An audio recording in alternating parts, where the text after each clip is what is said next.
الأهلي يوافق على مشاركة إبراهيم عادل ومحمود لبيب وعدد من لاعبي الشباب مع المنتخب الوطني للشباب وديا يوم الأحد الساعة 9 مساء.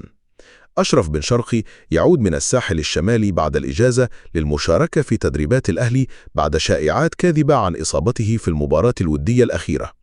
الأهلي يوفر واقي كتف لإمام عاشور لتفادي الانتكاسات قبل عودته للتدريبات بحماس كبير.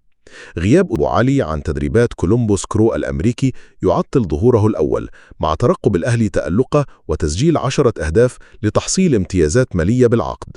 هاني أبو ريدة يحاول تنظيم مباراة ودية بين المنتخب الوطني ونيجيريا قبل إفريقيا بناء على طلب حسام حسن.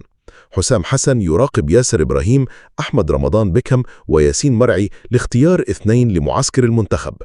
الزمالك يؤكد صعوبة لحاق أحمد ربيع بمباراة سيراميكا كليوباترا الافتتاحية مع شكوك حول لحاقه بالمباراة الثانية.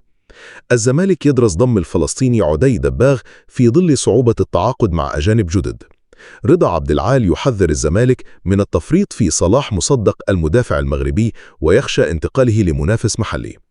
السفير التونسي في القاهرة يشكر الأهلي وإعلامه على حسن الاستضافة خلال معسكر تونس في مدينة طبرقة، ويصف الأهلي بأنه نادي اجتماعي له دور كبير. السفير يؤكد أن إقامة الأهلي معسكره في طبرقة اعتراف بالإمكانات التونسية، ويتوقع زيادة إقبال الأندية الأوروبية والعربية على المدينة الموسم المقبل. السفير يعبر عن سعادته بلقاء الكابتن محمود الخطيب في مقر الأهلي وانبهاره بإمكانات النادي التي تضاهي أندية أوروبية كبرى.